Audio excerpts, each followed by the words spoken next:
তোমরা সবাই, চলে এসেছি তোমাদের জন্য আর একটা নতুন খাবার নিয়ে। আজ আমরা করছি কড়াই পনির। দেখতেই পাচ্ছ, প্রথমে দেখিয়ে দিয়েছি তোমাদের কি কি কেটে রেখেছি।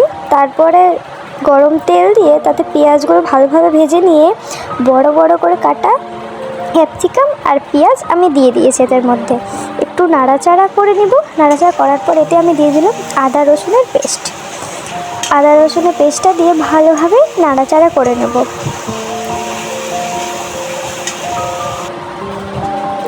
তারপর এতে আমি একটু দিয়ে দিচ্ছি সয়া সস পরিমাণ মতো। তোমরা যদি চাও দিতে পারো, নাহলে স্কিপ করে দিতে পারো। আমি এখানে দিচ্ছি সস। তোমরা যদি চাও এখানে একটু টমেটো দিতে পারো, টমেটো পেস্ট দিতে পারো, বা গোটা করে কাটা টমেটো দিতে পারো।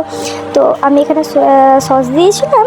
আর এখানে দেখতে পাচ্ছ এই মিক্সটা আমি করেছিলাম হচ্ছে বেরেস্তা, লঙ্কা, রসুন এসব দিয়ে একটা পেস্ট বানিয়ে নিয়েছিলাম।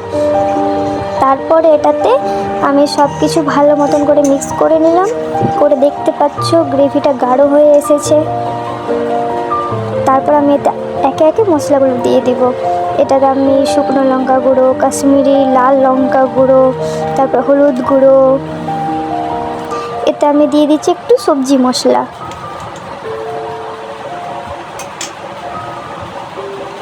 দেখতে পাচ্ছ কত সুন্দর রং চলে এসেছে।